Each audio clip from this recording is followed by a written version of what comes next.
Hi everyone, I hope you're all doing well. So I hope everyone also had a chance to try out the Broken Arrow demo for the Steam Next Fest. I know some people struggle with performance issues, but I hope most people got a taste of what the game was like, and those who didn't manage to play it themselves got to see some of us live stream it and see our first impressions. The VOD of my live stream is actually available on the channel, so please do check it out if you're interested in seeing what my first thoughts were. Now, before we get into the good, the bad, and the ugly, I wanted to be blunt and say that this is an alpha build, and I was expecting bugs.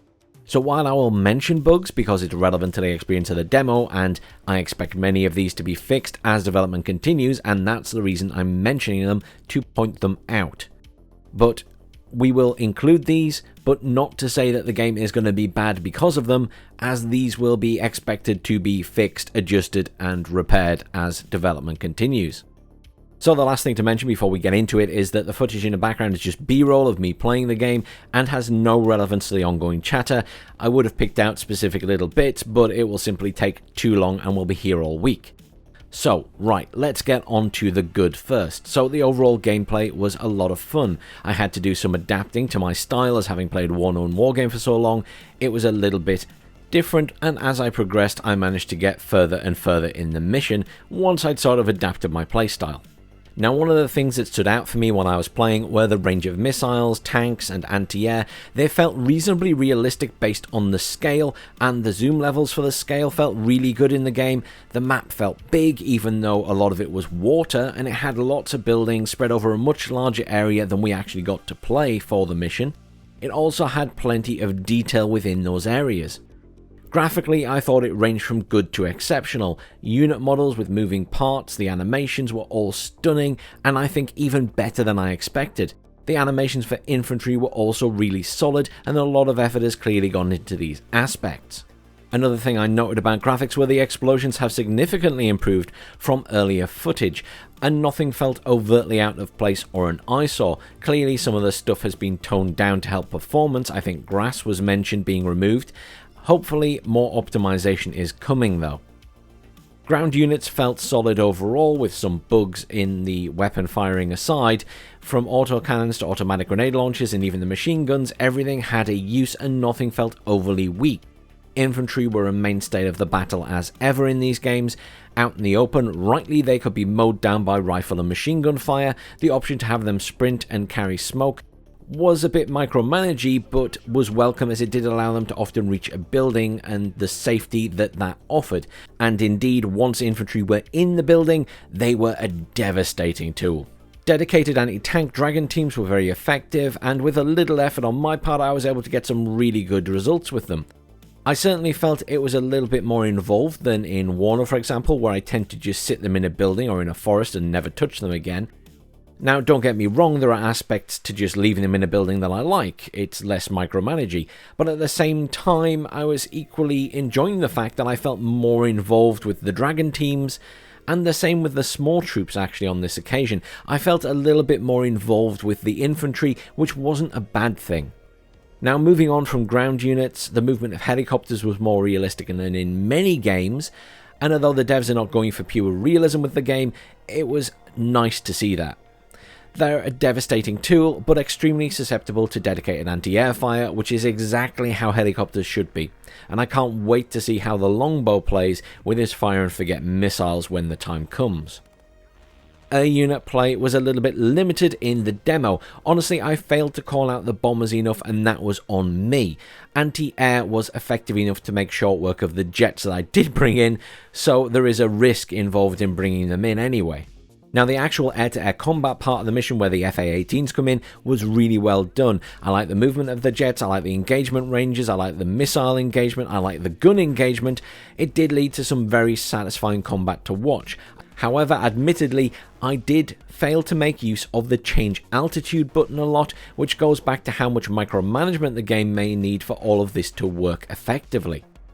And in a similar vein, possibly because of a bug with the countermeasures, I felt that was also a bit micromanaging, and I was having to set off the countermeasures and remember to do that myself even though they're on auto. But as I say, I think that's more of a bug than anything else.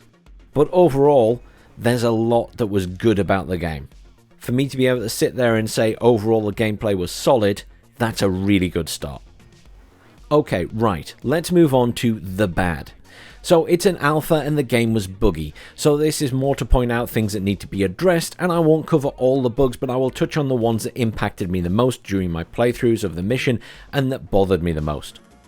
In particular, commands and units sometimes not following them, or buttons seemingly not working at all on some presses was a big issue, and it happened quite a lot for me. Units getting stuck on the outside of buildings or vehicles was also a bit of an issue, and I once had a vehicle get completely stuck as if it was loading troops, unable to follow any commands after that, and I had to exit it off the map and it eventually disappeared, I think. Often aircraft countermeasures didn't fire without intervention, even though they were set to auto. That, I think, is obviously a bug and will be addressed, hopefully.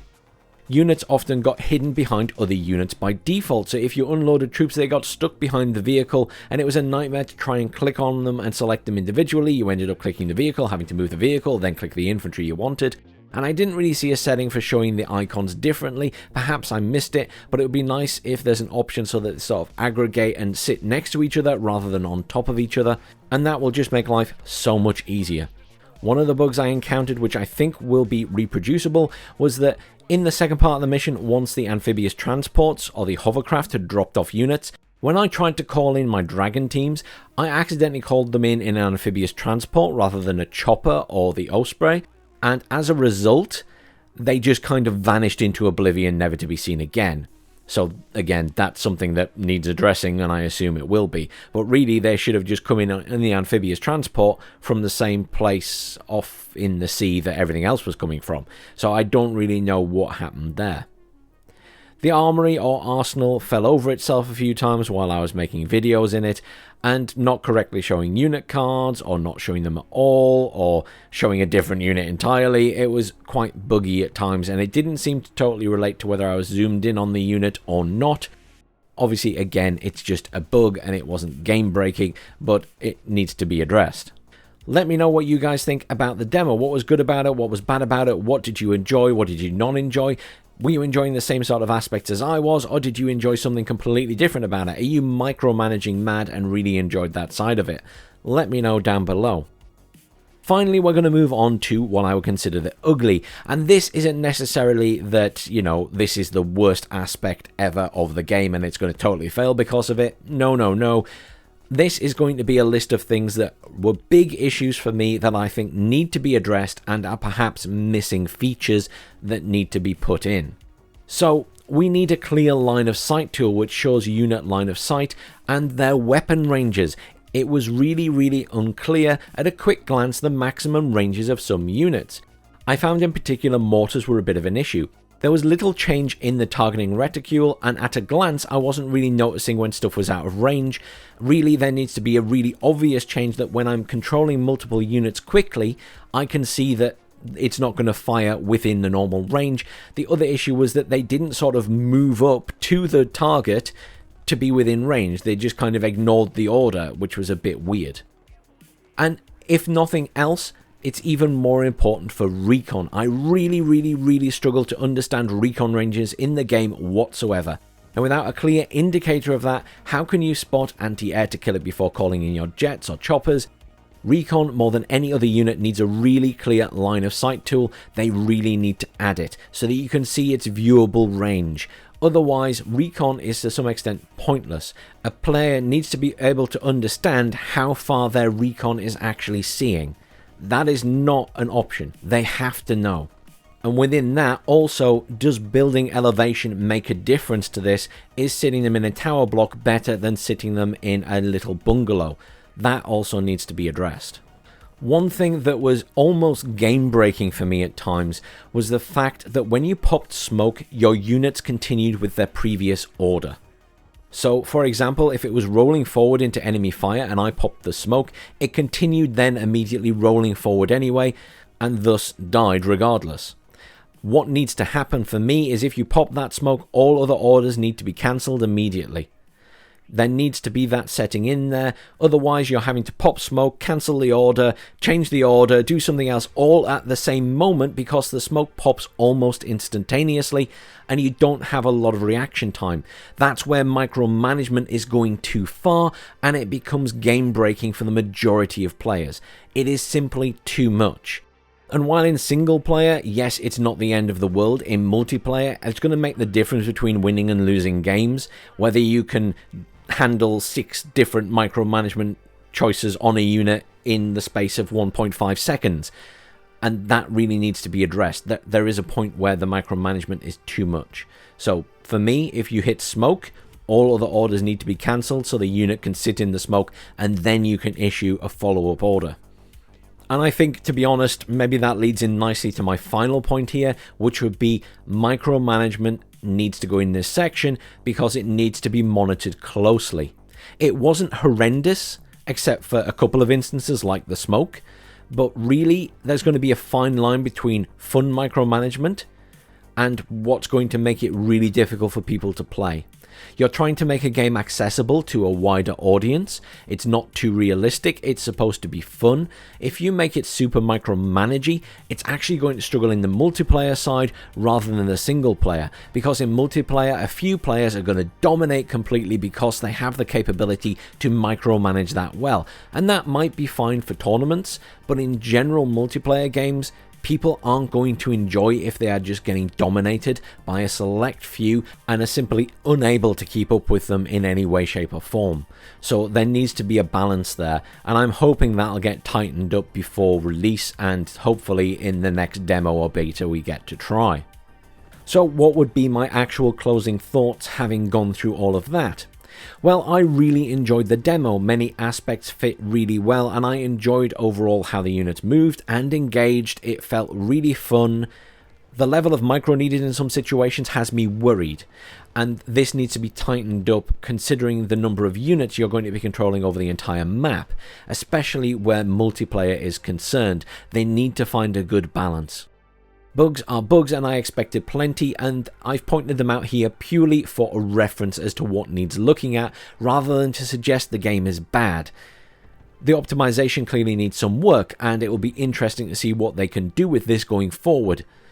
And I think Broken Arrow overall is on the right track to be a really fun game, especially in the single player environment. It remains to be seen how it will work in multiplayer with balance etc. when there is so much customization of units, but the editor will make the single player side absolutely outstanding. But no matter what else is said here, one fact remains simple. I am excited to find out where Broken Arrow is heading, and that says more to me than anything else. I'm excited for it, and there aren't many games I'm excitedly waiting for as it stands, but I am excited to get a strategy game with a good single player and a good editor that we can have a play around with. That can make all the difference to the longevity of a game and its community, and making some really fun experiences as time goes by. And that's where I'm going to leave it, with a hope for the future. So thank you very much for watching, everyone. Please do like, share, subscribe. Let me know down in the comments below, as I say, what you thought of the demo, what you thought was good, what you thought was bad, what you're hoping they will add by the end of its development period. Thanks very much for watching, and I'll see you all soon.